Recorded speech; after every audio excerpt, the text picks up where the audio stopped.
எல்லாருக்கும் வணக்கங்க. நான் Revathi Srinivasan. Multi colour thread ஜிமிக்காஸ் தாங்க செய்து காட்ட போறேன். இது பிகினர்ஸ் கூட ஈஸியா செய்திடலாங்க. ஜிமிக்காஸ் மோல்டு எடுத்துட்டு இது சைட்ல ஒரு இடத்துல மட்டும் எக்ஸ்ட்ரா வரும், அதை கட் பண்ணிக்கோங்க. 2 கலர் த்ரெட்டையும் கட் பண்ணிட்டு க்ளூ போட்டு அடியில ஒட்டிக்கலாம். ரெண்டுத்தையும் பக்கத்துல பக்கத்துல ஒட்டிக்கலாம். 2 த்ரெட்டோட ஆப்போசிட் பக்கமும் க்ளூ தடவிட்டு ஸ்டிப் பண்ணிக்கலாம். அப்பதான் உள்ள போட்டு வெளியே எடுக்கிறதுக்கு ஈஸியா இருக்கும். ஃபர்ஸ்ட் ஏதாச்சும் ஒரு கலரை இந்த மாதிரி அடிப்பக்கமா உள்ள விட்டு மேலே எடுத்து இழுத்து அழகா சரி பண்ணி இழுத்து வச்சுக்கலாம். டைட்டா பிடிச்சி வச்சுக்கணும். நம்ம முன்னாடி போட்ட கலர் மேல அடுத்த கலரை ஸ்கிராஸா எக்ஸ் மாதிரி போட்டு உள் பக்கம் விட்டு மேல் பக்கமா இழுத்து டைட்டா பிடிச்சி வச்சுக்கணும்.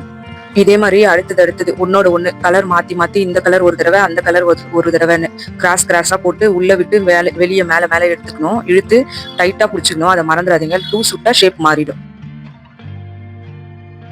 ஸ்டார்ட் பண்ணும்போது உங்களுக்கு கஷ்டமா இருக்கிற மாதிரி தோணலாம். ஆனா நீங்க திரும்ப திரும்ப அதை பண்ண அடுத்தடுத்த நூல் போடும்போது உங்களுக்கு நல்லா வந்துடும்.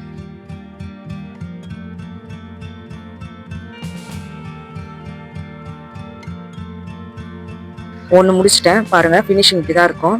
எக்ஸ்ட்ரா இருக்கிற த்ரெட்டை கட் பண்ணிட்டு உள் பக்கமா நம்ம க்ளூ போட்டு ஒட்டிக்கணும்.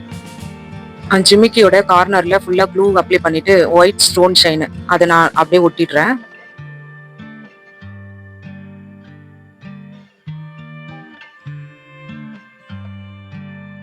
ஒயிட் ஸ்டோன் செயின் லைனுக்கு மேல வாட்டர் டிராப்ல கிரீன் கலர் ஸ்டோன் ஒட்டிட்டு அதுக்கு மேல அதே வாட்டர் டிராப்ல பிங்க் கலர் ஸ்டோன் ஒட்டிடுறேன்.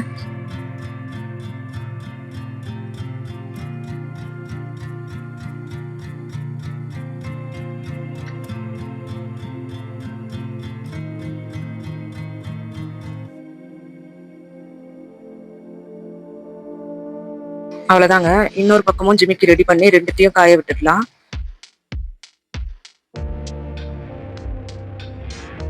இப்ப கம்மல் ரெடி பண்ணிக்கலாங்க.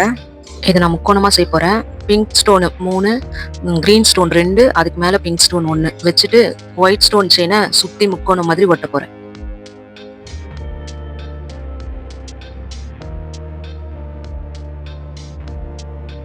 இதே மாதிரி இன்னொன்னு ரெடி பண்ணிட்டு காய வச்சு கட் பண்ணி எடுத்துக்கலாம். இப்போ ஸ்ட்ரிட்டோட பின்ன வேக்ஸ் ஸ்ட்ரிப் வச்சு இந்த மாதிரி சொருவிட்டு B7000 ப்ளூ போட்டு ஒட்டிக்கலாம். அப்பதான் நல்லா ஸ்ட்ராங்கா இருக்கும். ஜாயின் பின் எடுத்துட்டு கோல்டன் பீட்ஸ் கோத்துட்டு ஜிமிக்கு மேல் பக்கத்துல இருந்து உள்ள விட்டு எடுத்துக்கலாம். இப்ப க்ளோஸ்டு பின்ல கோல்டன் பீட்ஸ் கோத்துட்டு அடியில விட்டோம்ல, அதையும் இந்த பீட்ஸையும் ஜாயின் பண்ணிட்டா ஜிமிக்கி ரெடிங்க. இந்த அடியில ஜாயின் பண்ண வீடியோ எனக்கு சரியா வரலங்க. நான் ஒரு இடத்துல ஜாயின் பண்ணிட்டு இருந்தேன். அது வெறும் பிளாங்கான இடத்துக்கா ஆயிடுச்சு. அடுத்த தடவை நான் ஜாயின் பண்ற வீடியோவை நல்லா உங்களுக்கு காட்டுறேங்க. அவ்வளவுதாங்க. வளையம் ஃபிட் பண்ணிட்டு கம்மல்ல ஜிமிக்கி தொங்க விட வேண்டியதாங்க. ரொம்ப அழகான டபுள் கலர் த்ரெட் ஜிமிக்கி ரெடிங்க. இந்த வீடியோ உங்களுக்கு பிடிச்சிருந்தா நம்ம சேனலை சப்ஸ்கிரைப் பண்ணுங்க, சப்போர்ட் பண்ணுங்க. நன்றிங்க. இன்னொரு நல்ல கிராஃப்டோட உங்க எல்லாரையும் சந்திக்கிறேங்க.